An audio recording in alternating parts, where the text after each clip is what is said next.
All right, cool. Welcome, guys. This is episode one of the inaugural Talkin Gimmicks podcast. I am one of your hosts in this crazy, crazy podcasting adventure. I'm Julio. You might know me as Julio El Patron or El Dandy from the Twitter sphere. Probably you won't because I'm not that popular. And then I'm going to let my co-host introduce himself. Joey, why don't you go ahead? All right. Hey, guys. My name is Joey. I've been a fan of wrestling for over 20 years, into figure collecting for over 10, and that's what we're here to talk about weekly to you. Cool. So, yeah, pretty much just the concept of this. We're not really into kind of reviewing as much as, some of the other websites will do like 5-star reviews, 4-star reviews, that kind of stuff. That's really not our deal. Like Joey said, and like you guys can see in the background, we enjoy a little bit more the collectible side. Not that we don't enjoy the actual action and wrestling and whatnot, but yeah. And this is it. We've been talking about this for some months now, and we just went ahead and we're going for it. Not the fanciest production, but you got to start somewhere. And yeah, pretty much that's it. I started collecting actually King of Trios 2014, and it's that man over there's fault. Yeah. Yeah, we were at King of Trios, and I flew up from Houston. We have another buddy that we met who flew up from Dallas, and we met Joey up there. And we went up to that Gimmick Mall in Allentown. Oh, yeah. Bud Carson's Mall out there. Yep. Yeah, we went up to Bud Carson's, and we looked around, and I picked up, and you guys might be able to see it right there in the back, the ECW 3-pack Classic Superstars. Has Sabu, Cactus Jack, and Terry Funk. And that's what kind of started it. My wife now kind of hates it because I come home with like new shit all the time. But it's cool, man. I think it's one of the cool things about wrestling, and we're gonna try to venture through all the different types of collectibles in wrestling. So games, figures, trading cards, you name it. We'll probably either own some of it or we'll get someone here who does.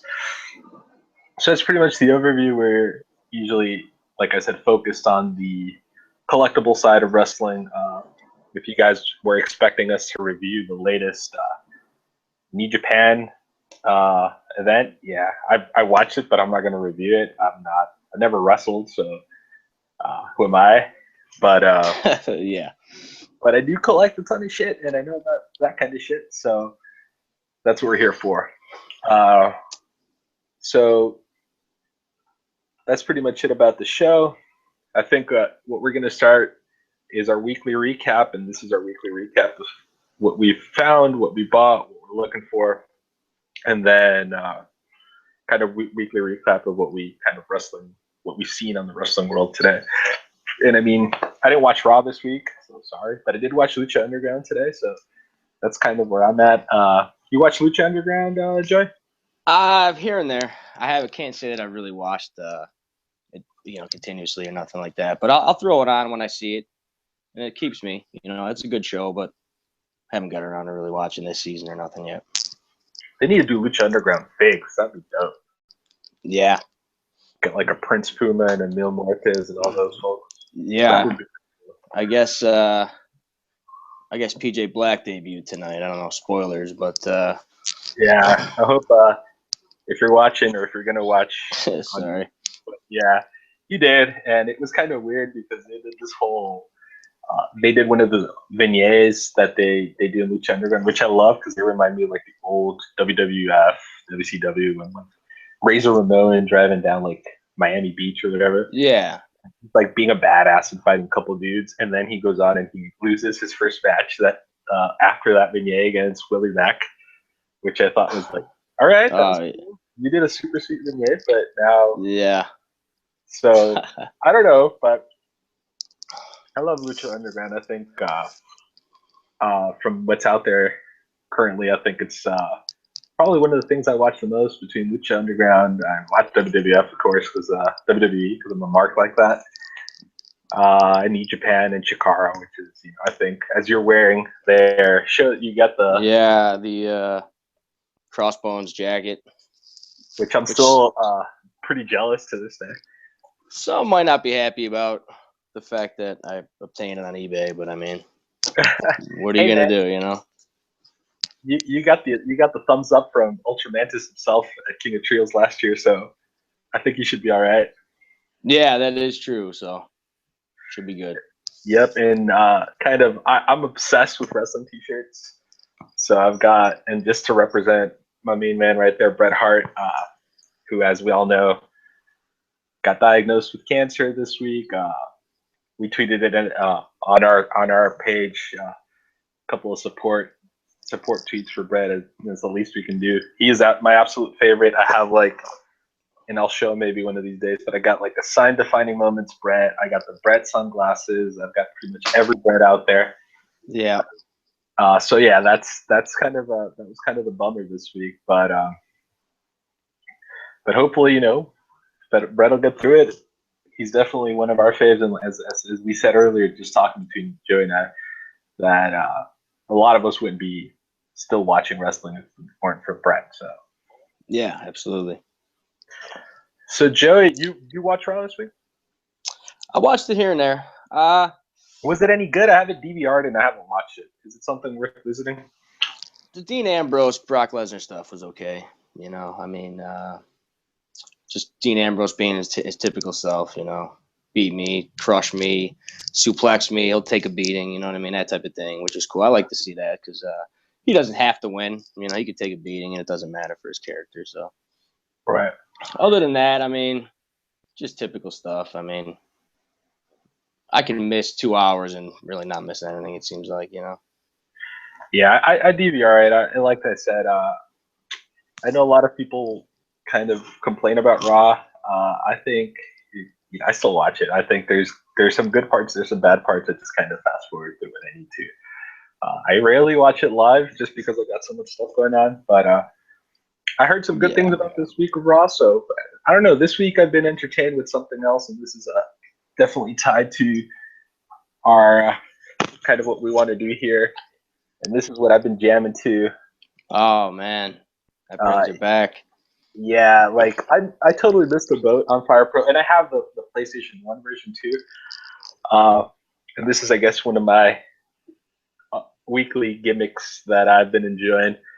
And it's just so different, man. I played the hell out of WCW versus NWO.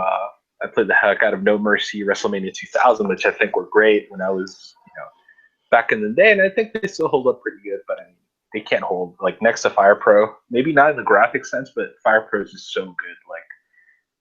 Bret Hart moves and feels like Bret Hart. The same Stan Hansen or Kobashi. They feel like the actual. And it's it's a little tricky. You got to get the timing right. At first, you're kind of lost, but I'm getting there. Definitely. But I think it's something I'm hooked on. I've got the PS1 version on my portable tablet. It's in Japanese, so I had to print all the translations from GameFAQs. But I've been jamming to that, and I got a flight to catch later this week, so I'll be probably playing that. Just doing some great dream matches like Misawa versus Eddie Guerrero and shit like that. Yeah, that game is really good for stuff like that for sure, Yeah, but that's pretty much it. I haven't really watched wrestling because other than Lucha Underground, it's been all Fire Pro Wrestling. And you guys, if you do follow me, you see my Twitter account. It's just oh yeah, Bret Hart versus Stan Hansen and some crazy shit like that. I'm just waiting to throw the model Rick Martel into a death match with Onita or something like that. That'll be the next step of the evolution. And then from a fake standpoint, and I need to go grab them from I got my 2 recent pickups. Give me a second. Okay. Well, he's gone. I'm going to talk about a couple of things I picked up this week, actually. The what? I picked up a few things this week myself. Do it. What you got? Well, I know that I've been hearing about this Walmart cubicle here with all the basics and elites and the battle packs. So I found Finn Balor. And Basic. just kind of a quick shill. If you guys follow us at the hashtag at Talkin Gimmicks. Yeah, we're giving this figure away right here. Yep. Finn Balor Basic 57. Follow us, Talkin Gimmicks on Twitter. You have to retweet the tweet that we posted for your entry. Yep, and it's Talking TALKIN Talkin Gimmicks. And yeah, it's pretty easy. Just follow us, retweet that specific tweet.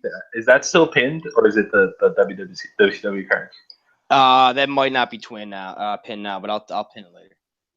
Just do that, and then this is straight out of my man Joey's collection, so yeah. So it's on point. And on Monday Night Raw, we're gonna do a nice little draw. Maybe we'll Periscope it, maybe we'll broadcast it. We don't know yet. And that's that. And then the next giveaway is, and we'll get to that in a little bit. I don't want to get ahead of myself, but there's another giveaway. So we're giving away some cool stuff. Just come hang out. Let's talk some gimmicks, and then you might win some Finn Balor. Who doesn't love Finn Balor nowadays, right? Yeah, seems like a pretty hard figure to find in stores from what I'm hearing. So yeah, dude, it's like we're like a couple of waves back, and then you kind of have to go to the suburbs to find some of the newer stuff.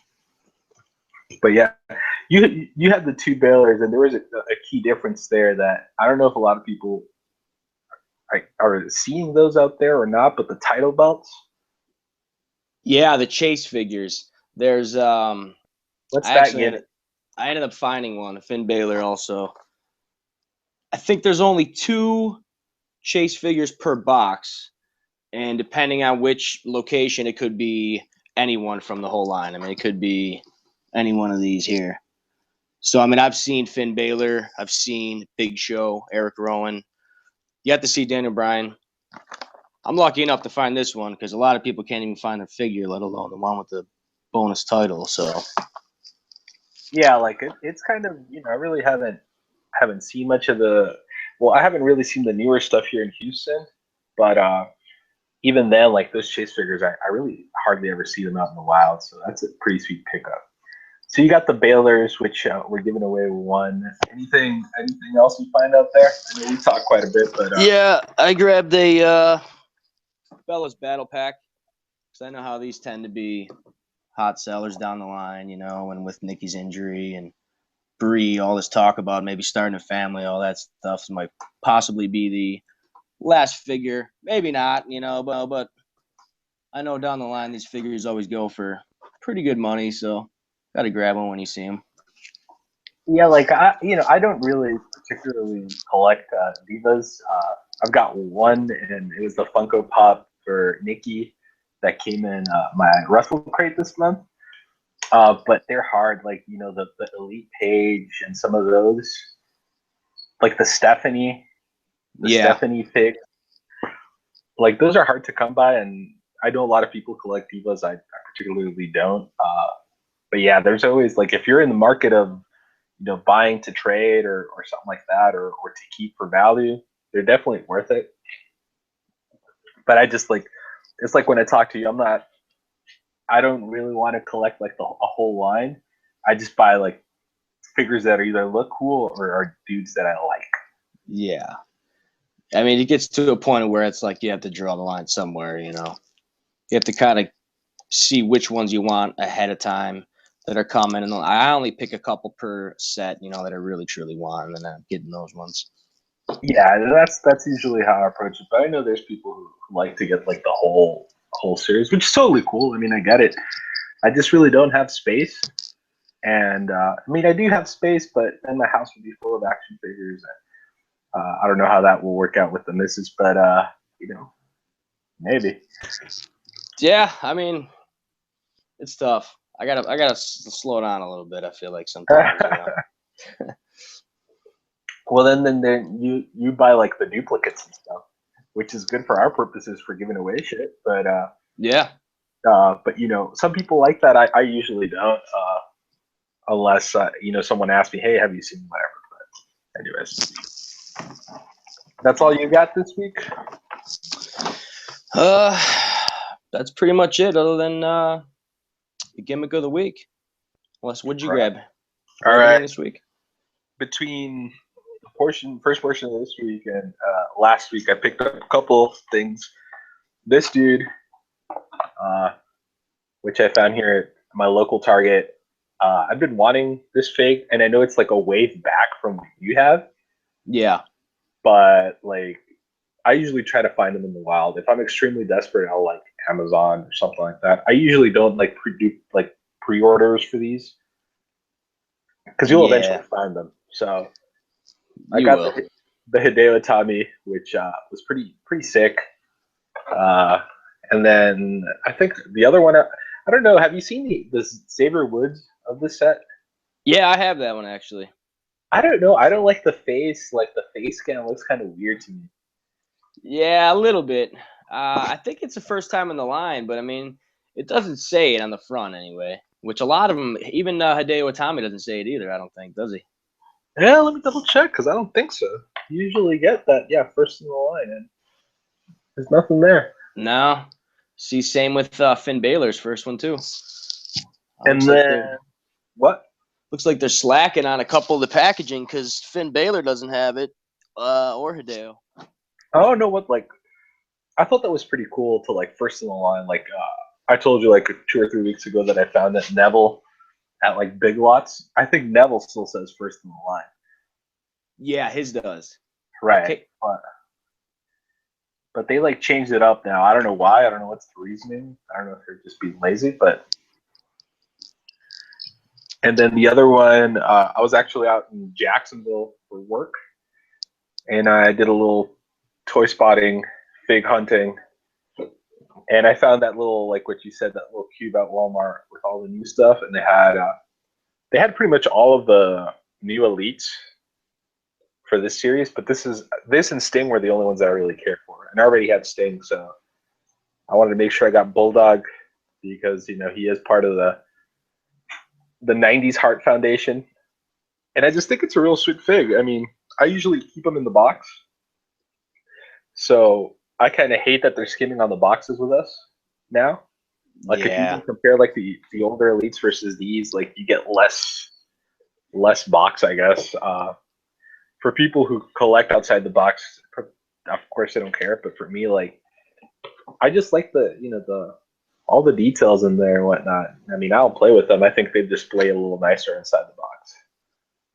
Yeah, I actually picked that one up, and the Sting from that line. Those are the only two I grabbed from that also, because the Godfather's cool. Psycho Sid, I really can care less for that figure. It's kind of plain. I mean, I'm not a big fan of that one.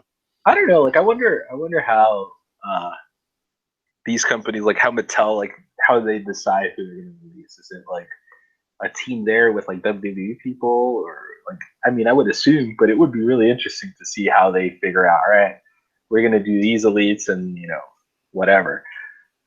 Because I'm still like I've been saying since like WrestleMania, I can't wait till WWE releases the Seth Rollins defining moments WrestleMania figure. It has to happen, but I'd be pissed if they don't. Yeah, that'll be nice. Probably won't be for a few years, but that'll definitely be one in the works. I'm thinking that'll be a real nice one. Yeah, but that's pretty much it. I mean, time-wise, I've been a little limited, and then here in Houston, it's like I've got my typical like couple Targets, couple Walmarts, couple of Toys R Us's, and they're a little behind. Like I went to Toys R Us on Monday, and they had like like the new Razor Ramon and those like the basic Razor. Oh, and I mean, yeah, the basic WrestleMania ones. Yeah, which I mean they're cool, but like, unless after the Defining Moments Razor Ramon came out, it's not gonna beat it, so I'm not gonna buy it. Yeah, that is true. I will say I'm looking for that new Ted DiBiase Elite. Yeah, the Hall of Fame Series 3. I know only at Target, so that makes them a little more hard to find. And usually we're pretty good here with getting them, but we've yet to get that one. I actually went looking earlier before we recording this, and nothing. Who So else? Who else is in that series 3? that's Jimmy Hart, it's Ted DiBiase, and I'm slipping on the third one right now. I'm gonna have to Google that. I know there's a 4-pack Heenan family also. Really? Yeah, that's kind of like the Four Horsemen, you know, like how they had that pack of the last series. That's cool. Yeah, the Heenan family's this upcoming series.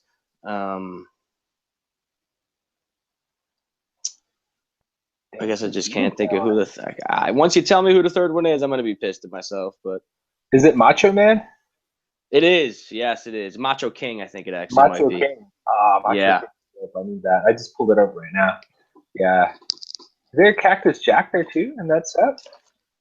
Actually, it was supposed to be, but I don't think he ever signed the deal. Something must have fell through because they never ended up releasing it. I think they made him, but they never ended up getting released.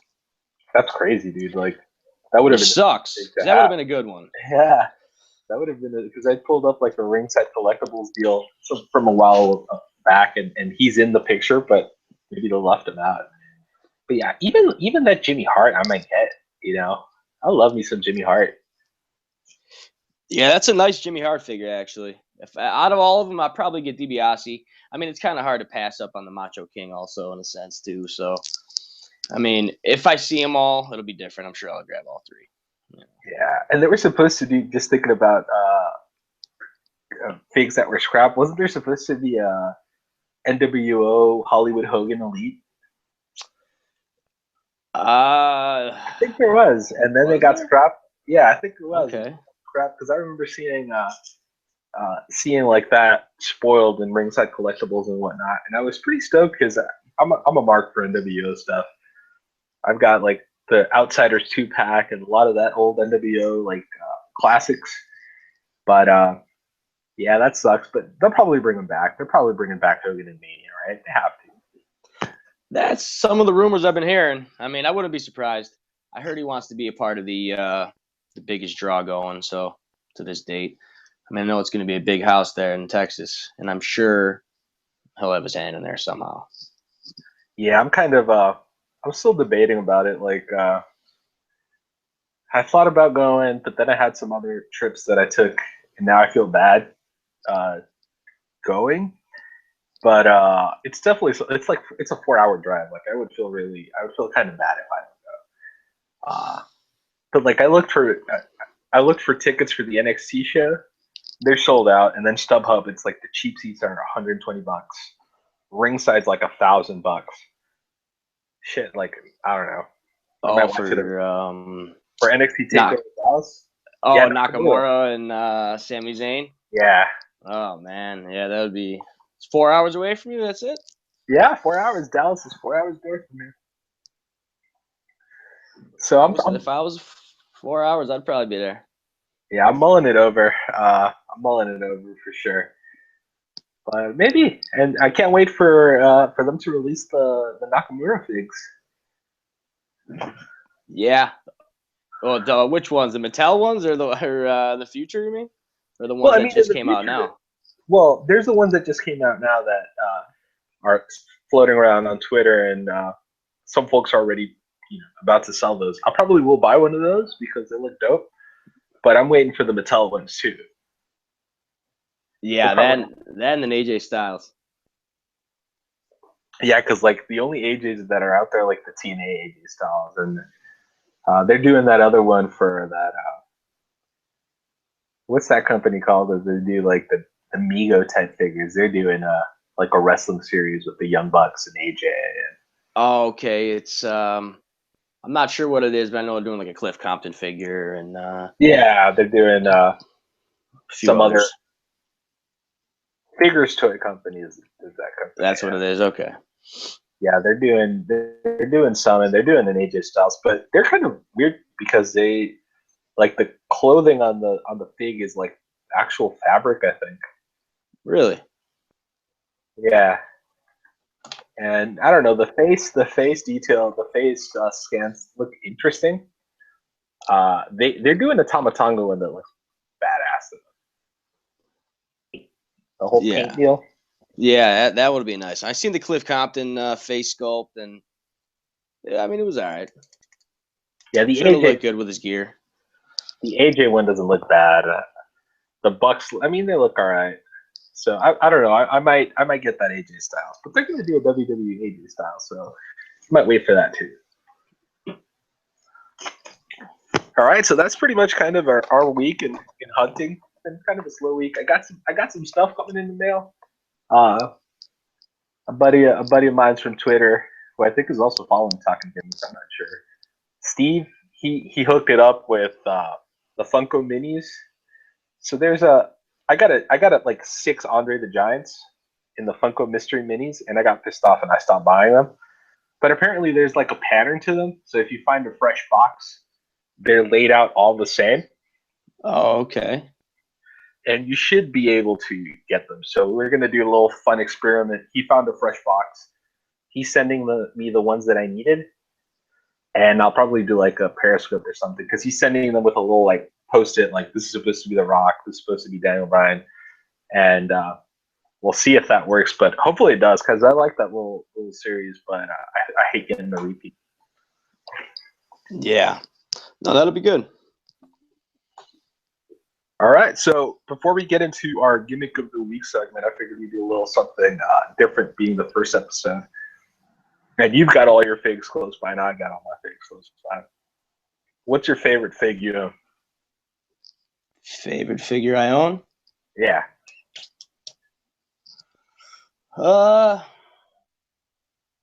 Probably the Bret Hart, Shawn Michaels Montreal Screwjob.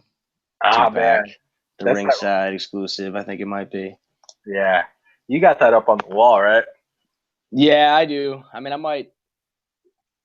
go grab it, I'm thinking. Yeah, go grab it. I mean, go grab it. It's something interesting here. Something different. I'll be back. All right, man.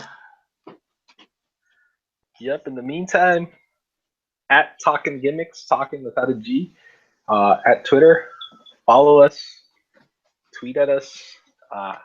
We're here to talk gimmicks, games, video games, collectibles, 8x10s, whatever, man. Whatever's on the gimmick table, we'll eventually talk about it.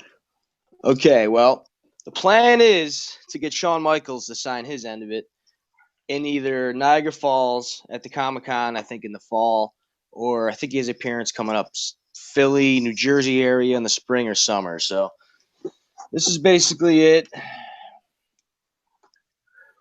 I have a bittersweet. It's bittersweet for me, that figure. Being a Bret Hart me guy. too. Yeah, me too, honestly. And when I had Bret sign it, I felt a little weird, and he almost kind of looked at me, kind of like a little bittersweet feeling, also. But it's not the only one he's ever signed, so. Yeah, I would have seen it. It's the the Ringside Fest 2006 Montreal Screwjob limited edition 2-pack. Those are going for like what on eBay nowadays? Like $100?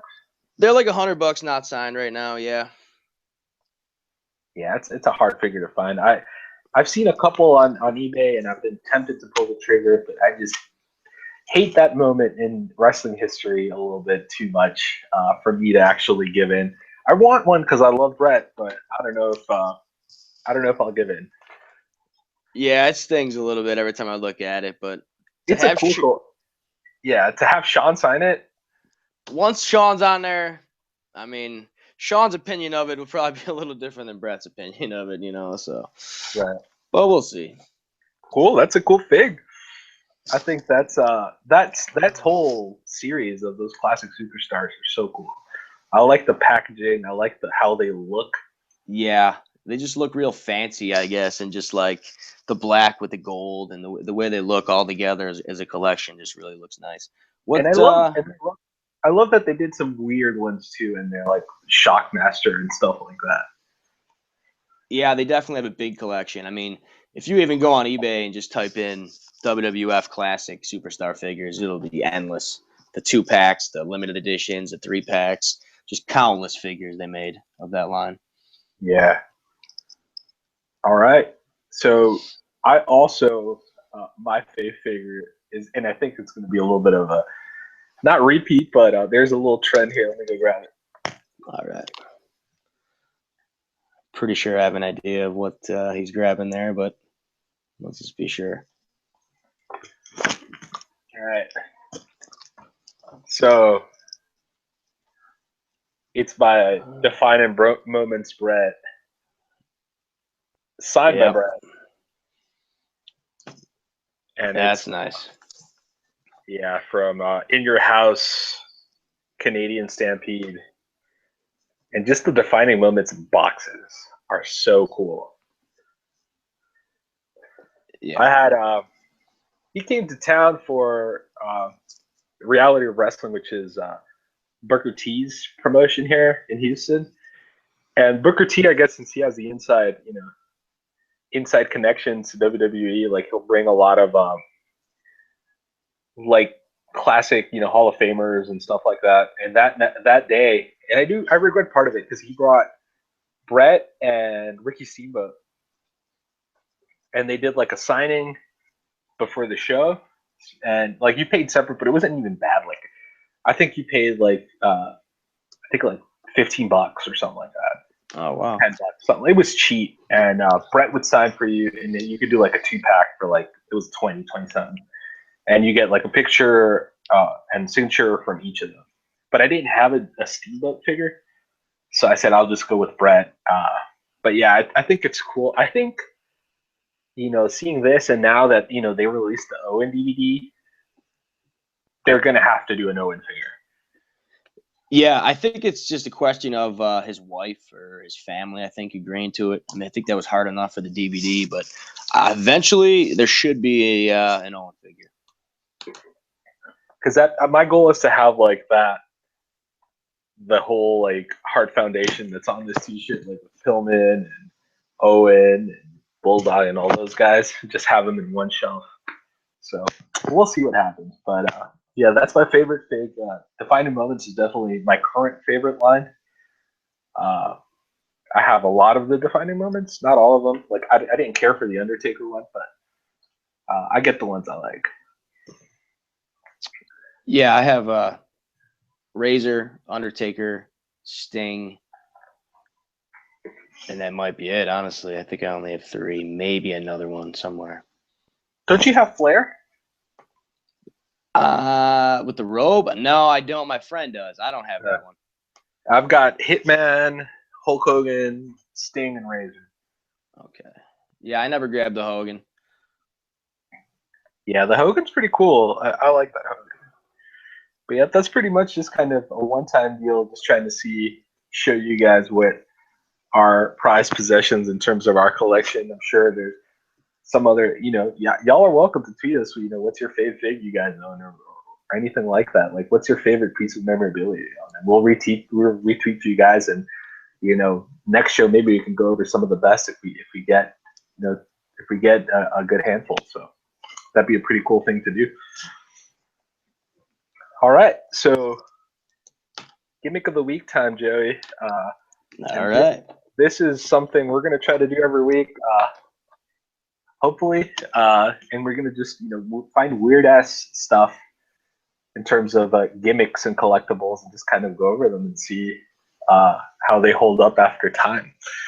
This week, this was something I found, and this is near and dear to my heart, being I play a lot of Magic the Gathering, so I'm a big card collectible trading card game nerd. So I went out and scoured the internet, and I found these little guys. WCW Nitro trading card game. And it's by the same company that does Magic the Gathering, which is Wizards of the Coast. So I couldn't help myself. I bought a bunch of them. I sent Joey a little care package so we can go over those. And I'm opening mine because I haven't opened them. Joey had a little head start. I wanted to be surprised while on the air. Yeah, follow us at Talkin Gimmicks. We're giving a couple of sets of these to play with your friends or not, because they might not be a fun game. So follow us, retweet this tweet that has the contest, and we'll be Raw. This upcoming Raw is the cards, and then the next Raw is Finn Balor, right, Jay? Yeah, that's correct. Yes. Cool. So yeah, pretty much 2-player starter set. So you should have enough to play with a friend. I don't know why they'd put Buff Bagwell on there because he kind of sucks. But I don't know. I don't know who was a genius in marketing who said, "Shit, we need to put Buff Bagwell on there and not, not Hall or Goldberg or whatever." Well, he actually kind of ties into the retro wrestling of the week, so that kind of works out. That is true. We've got that's a little down the road. We're going to talk a little bit about our something we want to do, just because we're not reviewing current stuff because we're no experts, but we want to look at watch some old Nitros and ECWs and WWE from the Attitude Era Raws, and just have fun with it, especially that era of wrestling, which in my opinion, it's my personal favorite era of wrestling. Was the Attitude Era, but not just because of WWE. WCW was doing some crazy stuff. ECW was changing the whole landscape. It was a fun time to be a wrestling fan, and I think that's what got me hooked, and that's why I still watch wrestling. And I have to explain that to other people at work, like when they see my Bret Hart figure in my desk, and I'm like, yeah, I still watch wrestling. It's awesome. All right, cool. So I've opened the box, and you get 2 decks, Buff Bagwell and Jeff Jarrett. I might rather get punched in the face. Is yours the same, Jay? Yeah, foils of each one right on top. That's bullshit. Like, I guess that, I don't know. Like, if you had to choose, who would you choose out of these two, Jay?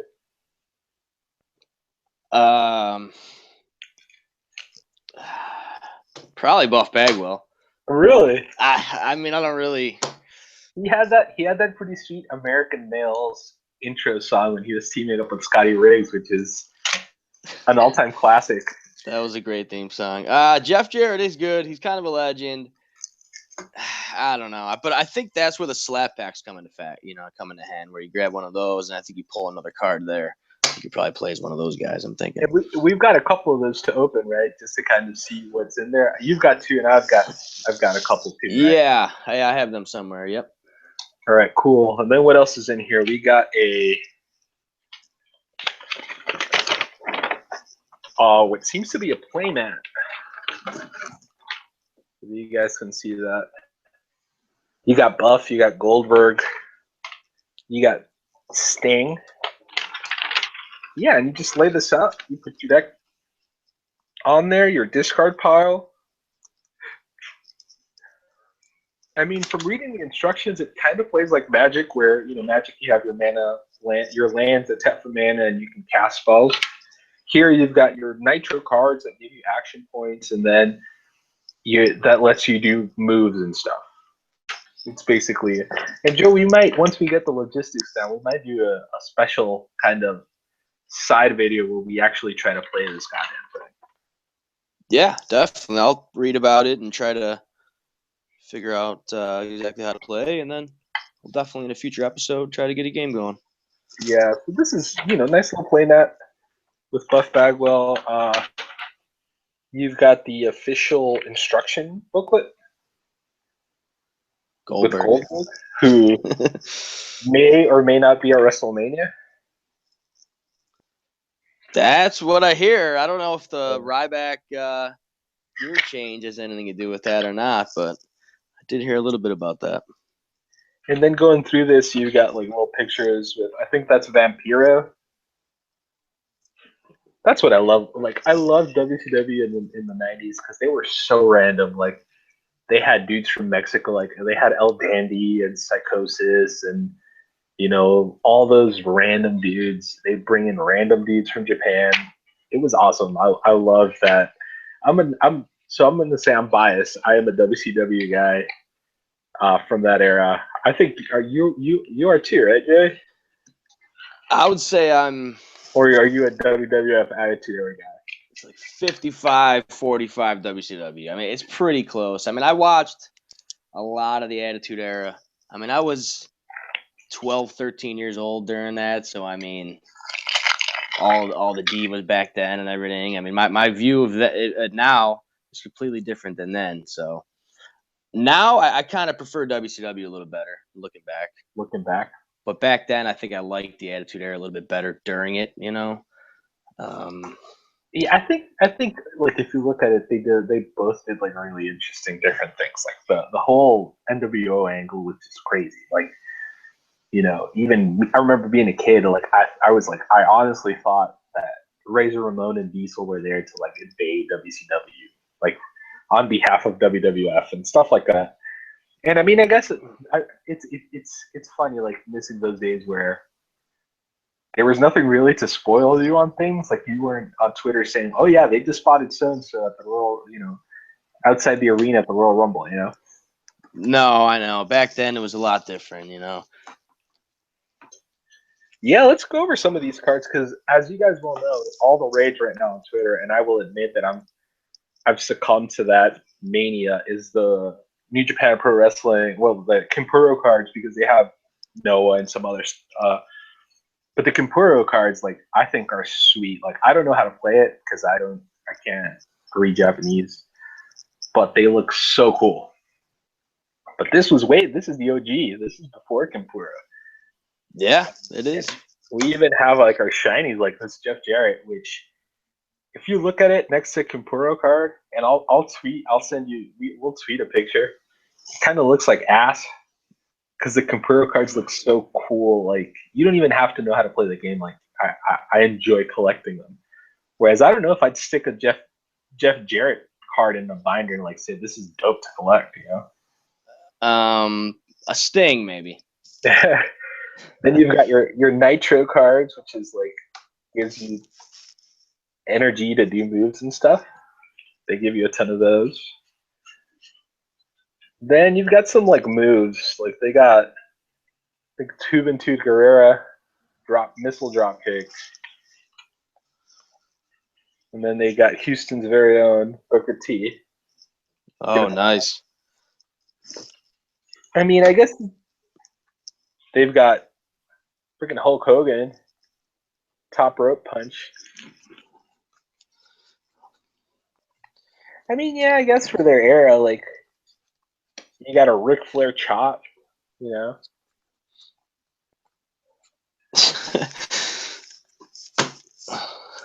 Definitely interesting. You got this dude who's used to be the NXT trainer. Okay, yep. Bill DeMott. I think I got one of those in here also somewhere.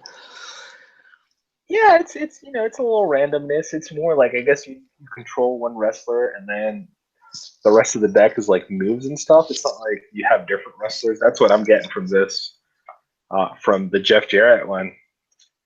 You want to go over the Buff Bagwell ones and see what you got in there? Buff Bagwell cards? Yeah, from the Buff Bagwell deck. Yeah, definitely. Let's see here. Here's the Buff Bagwell. Let's see, where's the foil here? I thought I had it. I guess this is it. It doesn't really look too foily in this lighting. There you go. Well, there you go. Yeah, he's a little reflection. Here's the Buff Bagwell, 6'1", 247. Just read the little text on Buff Bagwell's card. It's so All right, let's see here. Once around, you may be the stuff and shuffle your hand into your deck and draw as many cards as you shuffled in. You may be the stuff, so you're buff and you may be the stuff. What about Jeff Jarrett? I think you could do a special gimmick over there also. Yeah, it's once around, you may strut, and get 2 extra action points for the turn. Jeff, and then it says in the bottom, Jeff returned to WCW with a new attitude and quite a few guitars. They had to put that part in there, absolutely. Yeah, we got a Moonsault card. Who's on there? I mean, honestly, it looks like Kidman, but I could be wrong. It says an example, the Luchador's influence on American wrestling. I'm not sure who that is, to be honest with you.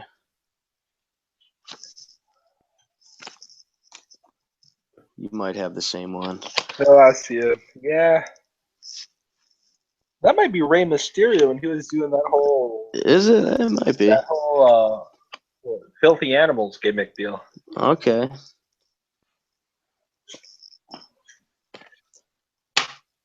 Dude, did you get a Scott Steiner?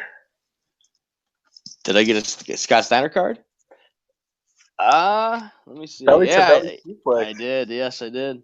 All right, I will say, and Joey, I think so. During our hangouts at King of Trios, we kind of we binged watch.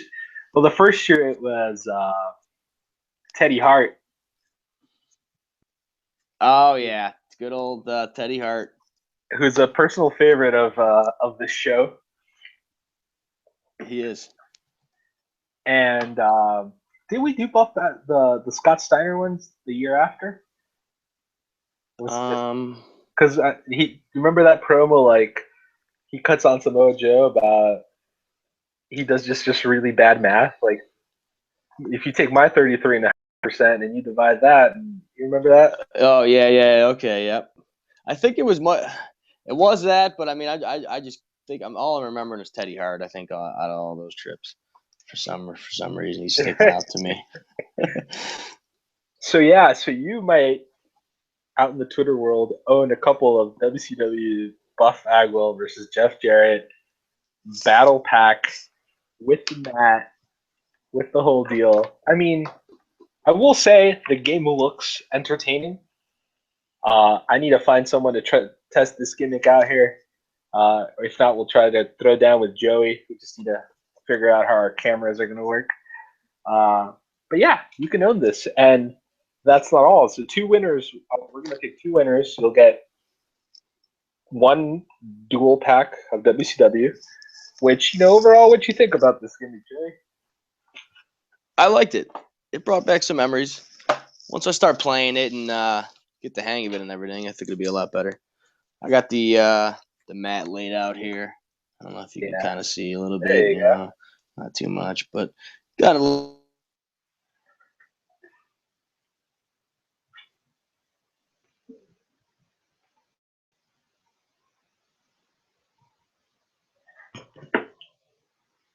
Joey, you still there?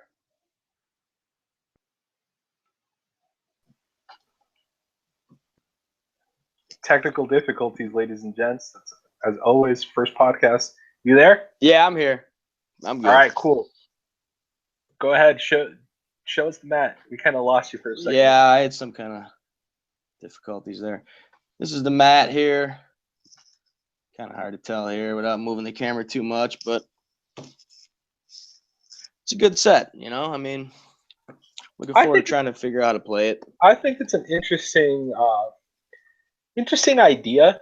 I figured, it makes sense during that era. They were just trying to milk the cash cows and try to sell whatever they could. Even if you remember at that gimmick deal mall, we found those like WCW the pictures. I think you have one there, right? You have one of these here. Yeah, we found that little gimmick over there. We bought the whole box. Remember? Yeah, actually, I have some of these too. We ended up buying there. I just have some of these laying around. The actual cards too, WCW cards we picked up. Those are corny as hell, but they're so good. They are. They're corny, but just looking at some of the haircuts on them are worth it alone. Teddy Long, Dang. Card. He's gonna make that a tag match. Yeah, these are funny. They bring back a lot of memories. Terry Taylor, Red Rooster. Yeah, Arn Anderson, Sid Vicious. Talked about him earlier. His new Elite figure. Yeah, I could say I'm a fan of Sid Vicious. It's just that figure just doesn't really do it for me. I don't think. It's just kind of real basic looking for an Elite. Yeah. But yeah, it was pretty cool. Like WCW and WWF back in that time frame, they were putting out all sorts of stuff. They were trying to sell us all sorts of gimmicks. That was pretty fun going through some of these flea markets and antique malls and finding trading cards and some of the weird stuff that they came up with. So that's pretty cool. So yeah, I think I'm a sucker for card games. I think this is all right. Like, it's kind of lame that it's Buff Bagwell versus Jeff Jarrett. Like, I don't know if that would ever draw in the real world, even in that time frame. But hey, you try it out. You might win this, and let us know. Play with a friend. Let us know how that works out. This is a 2-part gimmick of the week, though, because if we're going to talk about the Attitude Era and that time in wrestling, we already talked about WCW. we need to talk about a little bit about WWF, and you got the NWO. And I'll try a different gimmick here. I'll try a couple that you don't have. All right. And then we got. Okay, Jericho and Hogan. So yeah, I bought a bunch of these too off of the interwebs, and I've got. I'll run down the list of what I found. I will say though, like the WCW game, after I did a little research, that didn't live for too long. It might have had one expansion. This WWF Raw Deal game, this was like ran through, I think 2006 was the last year they printed these things. So there's a ton of expansions. There is there's a bunch of stuff out there. Because I'll go through some of the ones. I got Booker T, and I'm kind of figuring it's the same kind of deal because it's centered amongst the Hardys, Edge and Christian. Okay. Went through Jericho, Hulk, Evolution. I think I have one more of these little good. Oh no! Oh, I got Divas and Ric Flair, which don't make for good television nowadays because Ric Flair is over there being a weirdo, but yeah, kind of to be expected almost at this point. But what are you gonna do? All right, so pick your poison, Joey. I know I sent you the NWO. I think you got Rob Van Dam. Trish Stratus I have, and actually I think I have a Hogan here also. So I'm gonna open the NWO. You want to do NWO? All right, I'm gonna do. Yeah, because it's kind of like a WCW and WWF, WWE kind of deal, Let's do factions here. If you're gonna do NWO, I'm gonna do Evolution. All right, fine. And then also, same contest. On top of winning a WCW starter dual deck for 2 players, you get 2 of these. And I think there's the way we've paired them up is NWO and Trish Stratus. You get those 2, or you get Hulk Hogan and Ric Flair. So, we're giving out shit here. Can't beat free wrestling stuff on our first episode. So, unlike the WCW cards, which were put out by Wizards of the Coast, a seasoned card company for gaming, this gimmick was put out by Comic Images, which I don't know if they even exist to this day, to be perfectly honest. I'm not sure. They may. So you get a little booklet. This is apparently from the Vengeance expansion. Gives you all the instructions. Let's look at these cards.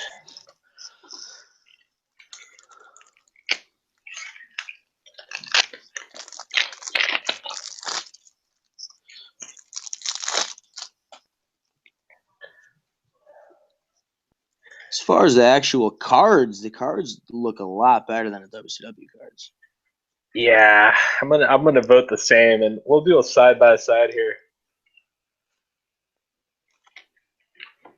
These NWO ones are pretty cool on top for sure so far. Look at that right there. Triple H. Yeah. I mean, let's just see.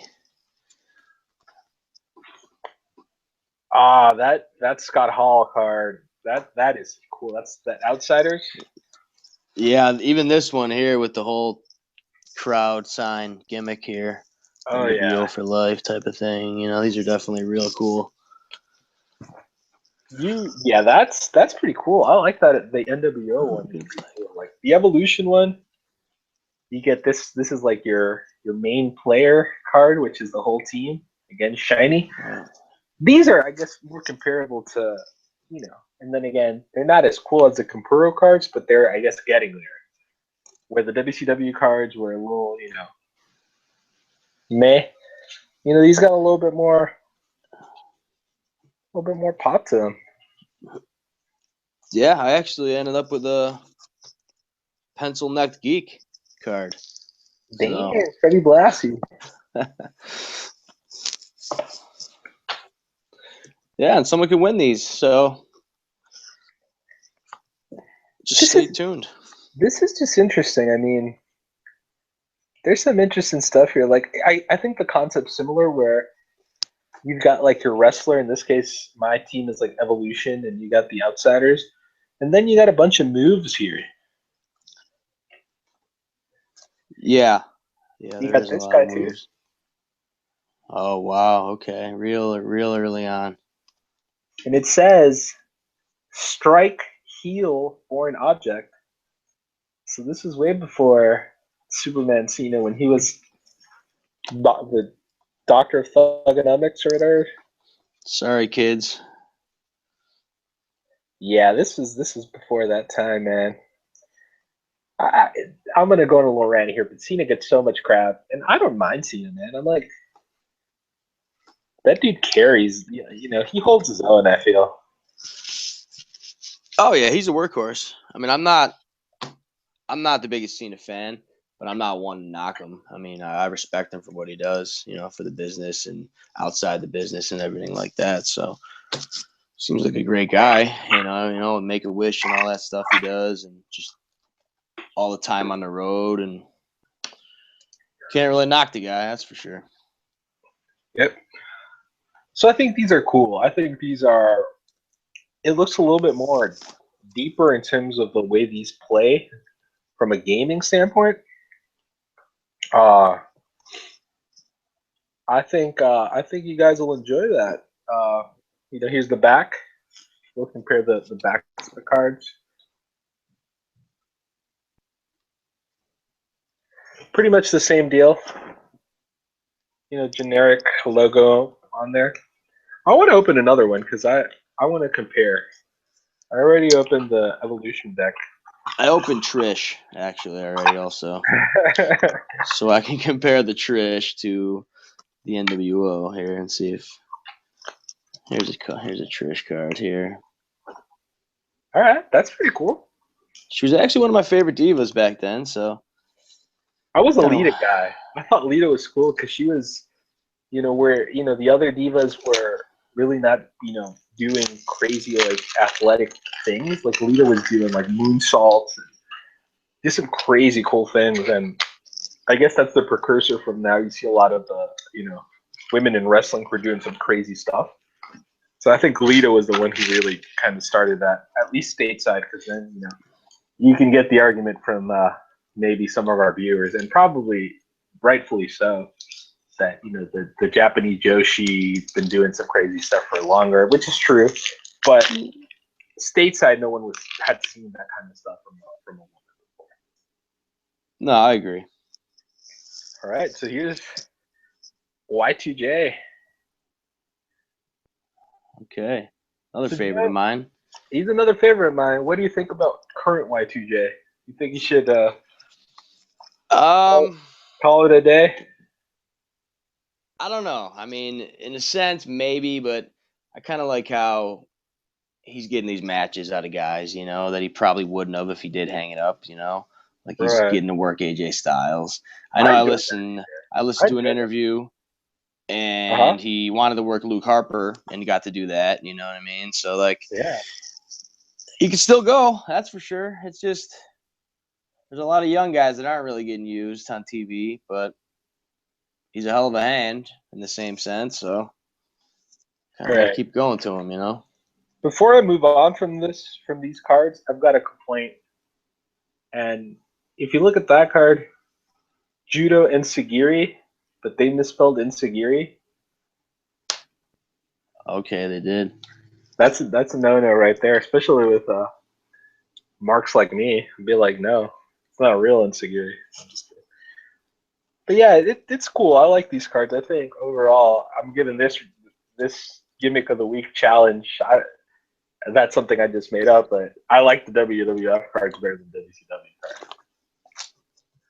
Yeah, I agree with that. So cool. Any thoughts to wrap this up? I think we'll probably try to do not a normal episode, but kind of like a special where we try to play this, try our luck on that, and we'll see how it goes. But whoever wins this, and you guys, once you get to play it, let us know how it goes. Let us know if you like it or not. But I think at the very least, these are some things like that I'm gonna keep that are pretty cool to just have in my collection. To just say, hey, yeah, look at this Jericho, or Hulk Hogan, or those NWO cards are really sweet. So, yeah, they definitely are. And if we get around to playing it with some friends, that'll be even better. We can share experiences and then eventually play it in the program here. All right, so the one last thing I want to do before we close up the gimmick of the week, I want to open up, because when I bought the Nitro cards, they gave me these little booster packs, which I'm assuming have different things in them. Okay. So I want to open one and see what's in there. All right. You may get another wrestler in there, other than Jeff and Butt Bagwell, that you can use. So. Did you open the ones that were in the package that you got? No, I haven't opened those yet. All right, we got a chokehold, drop kick, boot to the head,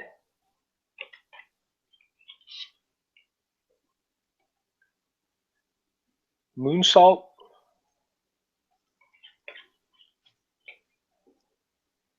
big splash, loud fans. That'll have a huge impact on the matchup. Yeah, that's right here. That's your pop. You're getting a pop right there.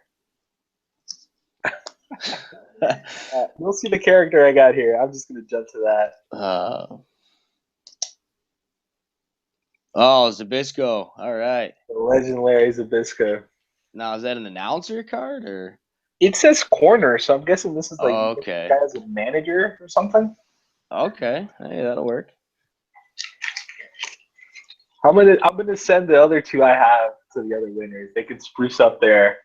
All right, you're adding to the deal. I'm throwing it in the deal because that way, if you don't want to be Buff Bagwell or Jeff Jarrett, you may have a chance to be someone else. So I'm up in the ante. Hey, that's good.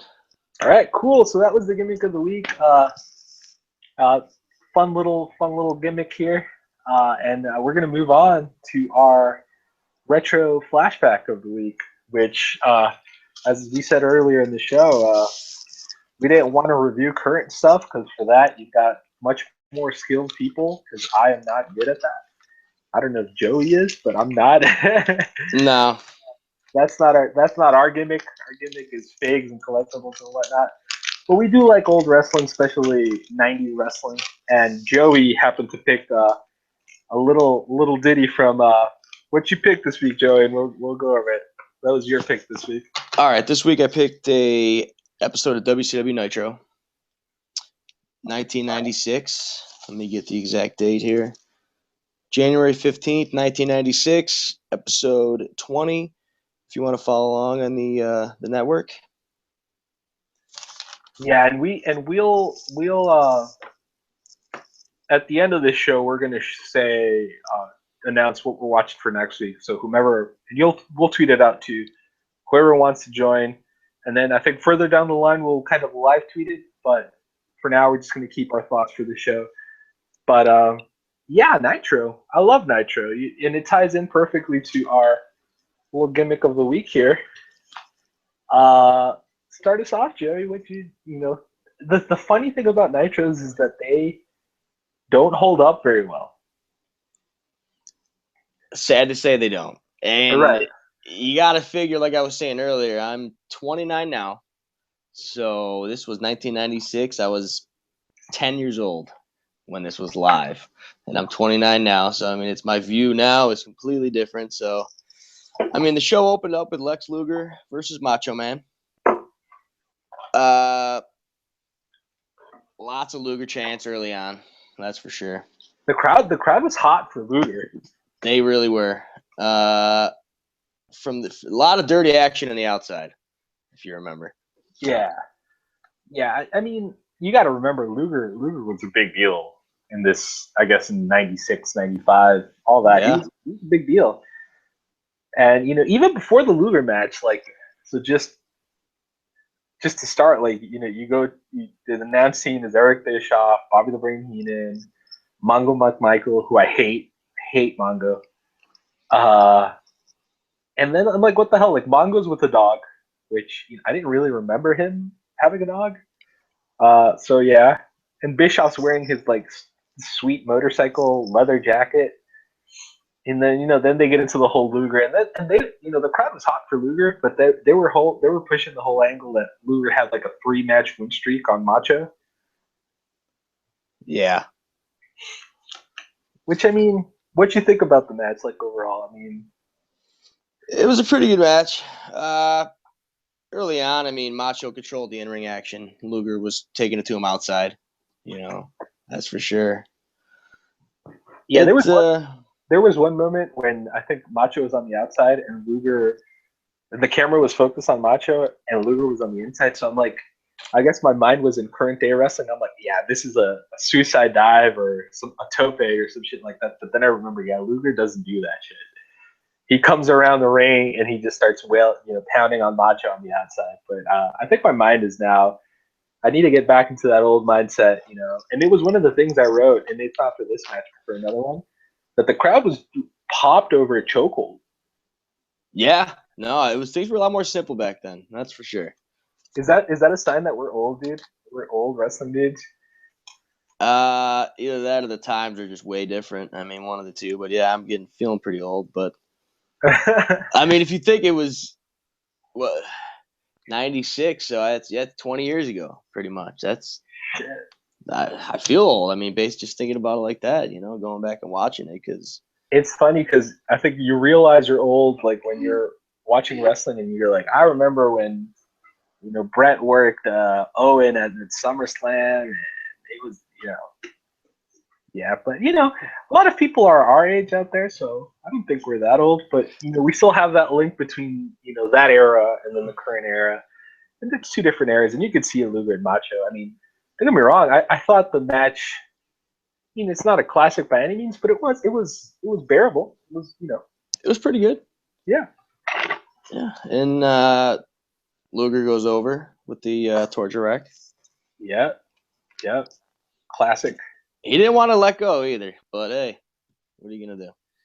Yep. So then after that segment, we transition into what was supposed to be a tag match between Kevin Sullivan and Hugh Morris versus Arn Anderson and Flying Brian. Well, at this point, he's no longer Flying Brian. He's just Brian Pillman, right? Which is the weird. I had forgotten about that configuration of the Horsemen, which is Ric Flair, Arn Anderson, Pillman, and Benoit.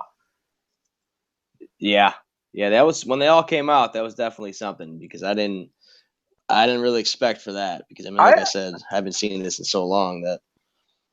Yeah, like I had forgotten about that, and then so we get this whole segment where, the Dungeon of Doom comes out, which, from what we talked before the show, it's kind of a love-hate. You either love him or hate him. I know you don't like Kevin Sullivan, right, Joey? I'm not the biggest Kevin Sullivan fan. I don't know if it's his voice or just his look or just his gimmick. He just rubs me the wrong way, that's for sure. I don't know. Right. So I think it's funny because it's like, I don't know, whoever was booking WCW is like, we just need to put these like ugly big dudes on one team. So it's like the Dungeon comes out and it's Kevin Sullivan and Jimmy Hart leading the way, and you got One Man Gang, who I think my recollection of One Man Gang was CHIKARA trios like 4 years ago. Okay, yeah. That was like because that's the last time at least the last time I seen him in the ring. He was a little old by then. Then you got, Zodiac was Brutus the Barber Beefcake dressed up in this like weird pink gimmick. You got Big Show as the Giant, and they all come out. Then the Horsemen come out, and they don't look like they're ready to get into a match. So they do this whole segment in there where they kind of forge an alliance, right? That's sure what it seemed like. Some sort of business meeting. Arn was saying.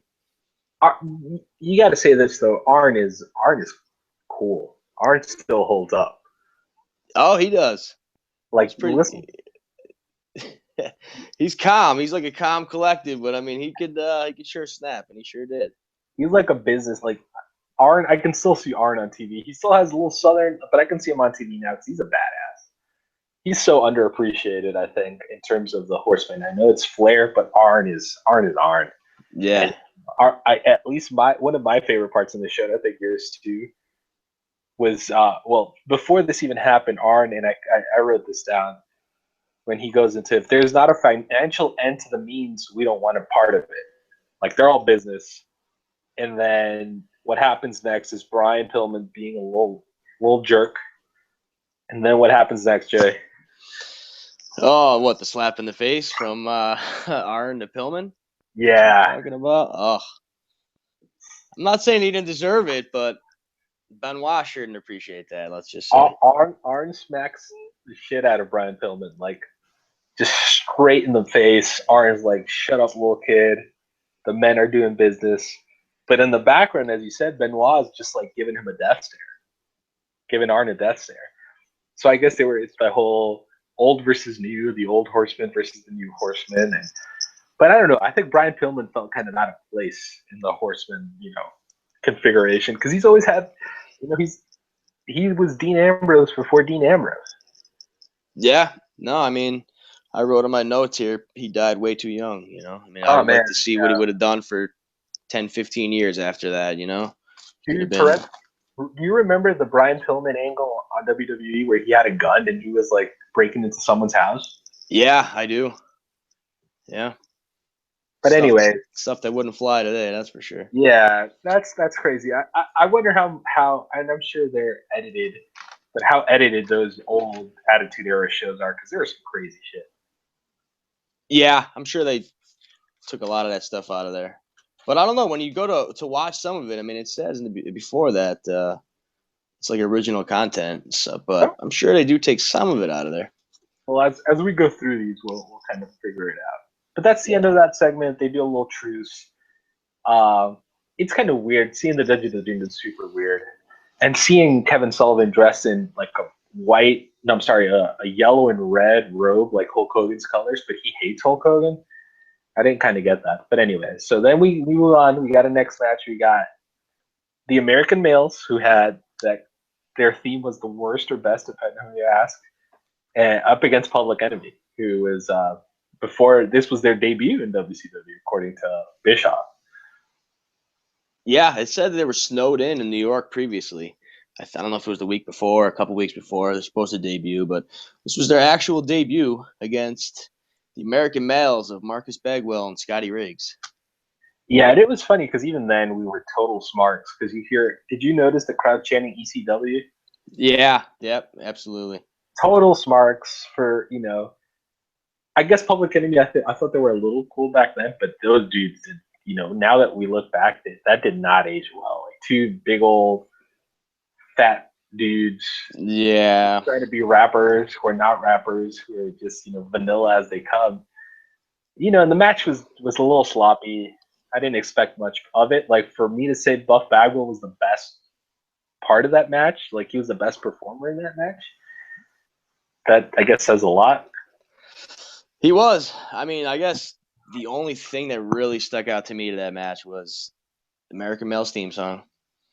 Yeah. And the high spot from Rock after dude. Rock or whatever his name is, the double table gimmick. I'll let you talk about that if you'd like. I mean, it's kind of funny because, I mean, they just had that Kevin Owens gimmick over there on the last pay-per-view, similar, but I'll let you explain that if you'd like. Yeah, so the males win. They no, I'm sorry. The Public Enemy with a handful of tights type deal, and they're not happy, and they continue beating the crap out of these guys, and they go get some. They do the whole table spot. They stack up a double table, and they put Scotty Riggs through it. Just to, I guess WCW had to force in a little bit of that ECW gimmick in there, and the crowd was hot for it. They were crazy. They were going crazy, and then Buff goes over and Buff was the one who got put through the table, right? Mm-hmm. And then Scotty Riggs comes over and gives Buff a hug, and Buff's on the floor, rolling around. I guess that was the most memorable thing there. I mean, Public Enemy aren't the best wrestlers out there. No, No, I mean, it was definitely unexpected. I didn't expect the guy to do that. I didn't either, especially like '96 WCW. They weren't that edgy. They were always not as edgy as WWE. Right. But they threw that little curveball in there, which was pretty nice. Pretty nice curveball change of pace deal from the match we had previously, which is kind of as traditional as you would get. Kind of in ring heel doing heelish things, kind of deal. Yeah, I mean, it was a good way for Public Enemy to make a debut there. Then going down, they still have like a Macho Man Slim Jim ad in between this match, the next match, which I love. Like I still buy when I buy Slim Jim. I'm like, I do the Macho impersonation. You can't separate the two, at least for wrestling fans. I don't know anyone else, but yeah. So that was me, and then we get into it, which I thought was weird in terms of how they laid it out. The title match, right? Yeah, the Sting challenger versus Ric Flair. Yeah, so we had that like at this point, I think the show was like at the 35, 40-minute mark. Yeah, it was like halfway through, I think. Yeah, so Sting was rocking the Bengals orange and black type deal. Ric Flair wearing his Oakland A's yellow and green outfit. The crowd was pumped for it though. Yeah, it was. Yeah, Ric Flair was wearing his green robe actually during that one with Jimmy Hart. Yeah, the crowd was pumped. Like the crowd was, you can tell they were into Sting, they were into Ric Flair. It was a pretty decent match, as decent as we'll get from there. I felt it was kind of interesting to see Rick and Sting go at it. And Rick, he had a little CM Punk type staph infection or whatever you want to call it, something like that. It looked kind of gnarly like that, but yeah, it was pretty good. It was an alright match, but the ending was the best part. With Hogan? Well, yeah. So the ending, Rick goes over because of Lex Luger kind of interference deal, where he supposedly didn't hit Sting with a megaphone, but he actually did. Yeah. And then there was a little Hogan and Macho Man come out to rescue Sting from getting beat up by everyone else. And then they get into a little discussion there, and I know Joe, you kind of enjoyed that portion of the show particularly. Oh, with Luger and then Macho Man. Yeah, we got Macho Man and Hogan trying to wake up Sting and getting to realize Luger's not what he thinks he is, Yeah, and I think that's they get into this really cool, really funny exchange, and Macho Man goes on a rant, and they tell Sting, Luger's not who you think he is, in a pretty boisterous way, and that's why we titled this episode that, because it is pretty funny when they're trying to convince Sting that Luger's a dick. Yeah, Luger is not what you think. That's for sure. And then they get into like a whole conversation about Macho Man and his title shot, because he got a title shot even though he lost to Lex Luger 4 times. And Macho Man goes on a whole rant, and he says, "My name is not Nick Bockwinkel. I deserve this." And you get a very Macho Man Hulk Hogan exchange, which I enjoyed. And then we move on to the main event, which is Hulk Hogan versus Mane, right? Yeah, that was the main. I can't say that I really took too much out of that one, to be real honest with you, either. Other than Sullivan beating up the cameraman on the way down. Yeah, that was pretty good. I got some Minoru Suzuki type vibes from that, but the match was pretty basic, nothing to write home about. Slow. The crowd wasn't that into it compared to Sting and Flair, or even Luger and Macho Man. The crowd was hotter than that. But it's weird. Meng was wrestling. He was in Wrestle Kingdom wearing the Bullet Club shirt and all that stuff, and they made a Jim Harbaugh reference. I'm like, what is this? Is it 2016, 1996? I don't know. Maybe they predicted the future, but yeah, Meng was weird, man. Yeah. And then the ending was the most notable part, which Hulk Hogan had to go a little heel to win there. Yeah, absolutely. Let's see here. It went by fast, 52 minutes. It went by real fast. Yeah, it was. I mean, it was the first. It was 96 Nitros were, not that long, and they were kind of weird. And then they were trying to sell that whole Saturday night, WCW Saturday Night gimmick, and Jim Belushi was going to be on it, which was a weird tie-in, but okay, whatever. But yeah, it was. It brought back good memories. I'm a WCW guy. I enjoyed everything. I enjoyed the intro. Nitro is always cool. I mean, it doesn't hold up because I guess WCW in that era particularly was a little corny, but it was a nice stroll down memory lane for sure. Favorite part of the show, Jay? Probably just Sting and Ric Flair match, I would have to say.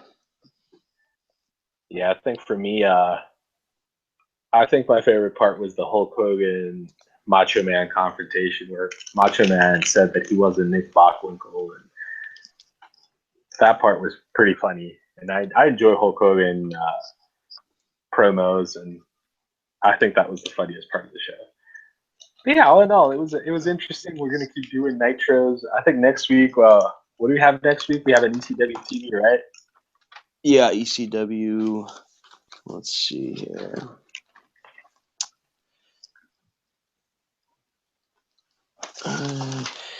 ECW Hardcore TV, June 18th, 1996. Yeah, it's Hardcore TV 165. Okay. So I think the main event is Sabu and Mikey Whipwreck, I think. Yeah, if you want to follow along at home, you can watch that in the network. Yep, that's on the network. $9.99. It's the best thing ever, WWE Network. But anyways, yeah, we'll tweet it out anyways. You guys can follow along. You can watch, give us some comments and feedback there. But I think it's been a good first show. I think this is a wrap.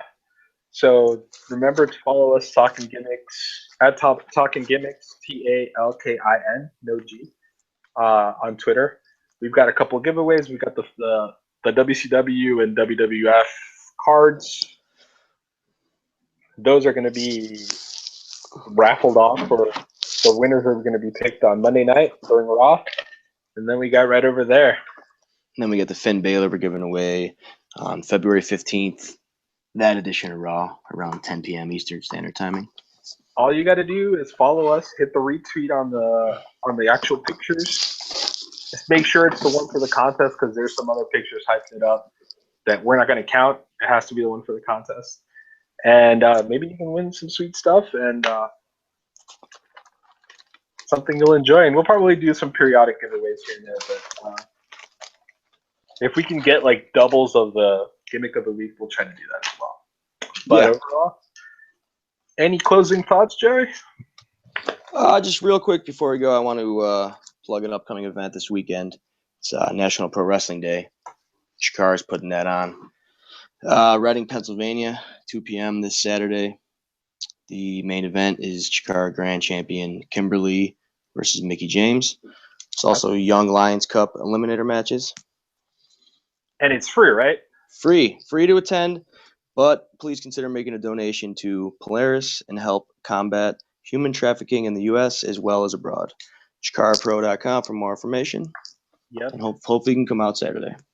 Yep. As you guys can tell, we're pretty big CHIKARA fans. It's free. There's going to be some good stuff there. Pinky Sanchez and Touchdown, some other stuff going on there. And, just donate to the cause. I think all of the proceeds of the donations go to Polaris. And you get to see some sweet wrestling. So if you're in that greater Philly, southern New Jersey area, hit them up. From my end, just follow us on Twitter. Follow the giveaways. We'll be around probably next week doing something different. And that's that. And we have an email, right? At talkingimmicks@gmail.com. Yes. Comments, suggestions, anything, and we'll try to address them in the next show. So I think that's it. That's a wrap. All right. Good talking to you, Julio. Yeah, man. Nice talking to you too, Joey. Y'all take it easy, and we'll see you on the flip side. All right. See you next week.